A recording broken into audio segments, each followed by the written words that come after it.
Good wishes, dear students. In today's class, you will see the concept of working out the how many orbitals are available for the given energy level. Now, this question is taken from Evaluate Yourself from page number 46 from your textbook. So, the given question, how many orbitals are possible in the fourth energy level? You know that when I say 4, already I gave you an example. How many circles will be there? 4 circles will be there. Each circle stands for one energy level. So the given inference is n is equals to 4. Now you have learnt it how to calculate the maximum number of electrons in the 4 energy levels.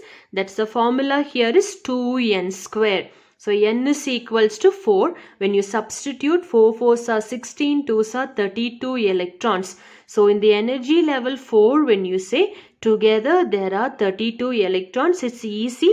Just remember the formula what I gave you in the very first class. Maximum number of electrons in a shell or within the atom. The general formula is 2n square. Substituting, you get it here. The next one, you have to calculate according to the question how many orbitals are possible. So for that you need to know if n is equals to 4. So there are 4 energy level. How many subshells are there? Do you remember azimuthal category? You have learned if n is equals to 4, how many subshells can be there? 0, 1, 2 and 3. Meaning 4 subshells can be there. They are s orbital, p orbital, d orbital and f orbital. How will you represent the number? 0, 1, 2 and 3. And that's what I have written. This is maximum number of electron within the atom of 4 energy levels. The next one in the subshell category, you have to calculate how many orbitals are there. If n is equals to 4, then L is equals to 0, 1, 2 and 3. So 4 values you are getting here.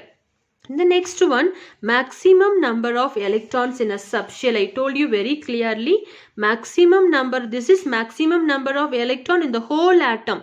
In this case, maximum number of electron in each subshell. I told you when L is equals to 0, it stands for s orbital. How many electrons it can have? Only 2 electron. When L is equals to 1, it stands for a p orbital. How many electrons it can have? 6. That concept we are talking about it here. So the formula is 2 into 2L plus 1. You will have to substitute the values here. For L is equals to 0, what's the value? If L is equals to 1, what will be the value? If L is equals to 2, what will be the value? And if L is equals to 3, what will be the value? Here you are getting 2 electron. When L is equals to 0, 2 electron. So meaning how many orbitals will be there? One orbital can have a 2 electron. So only one s orbital will be there. When L is equals to 1, you can have a 6 electron. 6 electron means how many orbitals are available here? Do you remember? 3 orbital. So 3 2s are 6 electrons it can have. So 6 electrons. When L is equals to 2, you get a 10 electrons here. 10 number stands for d orbital because 5 2s are 10 will be the answer. And L is equals to 3, 14 electrons. So the f orbital, 7 2s are 14 electrons it can be. So if you count the total number of electrons, 2 plus 6 plus 10 plus 14, you get a 32 electron. So by this formula also you calculate within that atom there are 32 electrons. Orbital wise, if you calculate also, you are finding out there are 32 electrons. Now this is in case of calculating the number of electrons on the whole within the atom and in case of each subshell. The given question is how many orbitals are available? I have written the answer. Number of orbitals is equals to 16. From where am I getting the 16 orbital? Remember, 1 L is equals to 0, only one orbital will be there. Do you remember that one will be an s orbital with a maximum of 2 electron. When L is equals to 1, how many orbitals it will have? A 3 orbital. 3 orbital will have how many electrons? 2 electron each, so you can get a 16.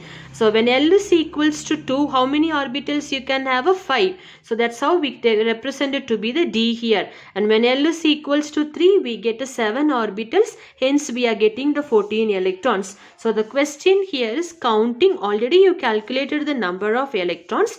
Count only the number of orbital.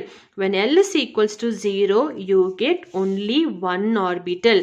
When L is equals to 1, you get 3 orbital. And that's what I've written, 1 s orbital, 3 p orbital. When L is equals to 2, you get a 5 orbital. And that's a 5d orbital, because d orbital has got a 5 category, 5 subdivisions in it here. And the last one, when L is equals to 3, you get a 7 orbitals. Hence I have written 7f orbital. So if you calculate 1 plus 3 plus 5 plus 7, together you get a 6 number of orbitals is equals to 16. This is detailed way of working out the question. In short, how can you work it out? Number of orbital, for this question you have to calculate the answer. Number of orbitals for the third energy level. So here n is equals to 3. So what will be L is equals to, if n is equals to 3, do you remember? L is equals to 3 values, you should have a 0, always start with 0, 0, 1 and 2. So L values can be 0, 1 and 2. You already know when L is equals to 0, only one s orbital will be there. So you got 1 as the answer. When L is equals to 1, how many orbitals it can have? A 3. And that 3 is relevant for the p. So you will have a 3p orbital. When L is equals to 2, how many orbitals you can have? A 5 orbital. That 5 is relevant for the d orbital. So you can have a 5d orbital. Add this 1, 3 and 5. So how many orbitals you will get? 1 plus 3, 4. 4 plus 5 will be. So together how many orbitals are there? There will be 9 orbitals for the third energy level. Thank you.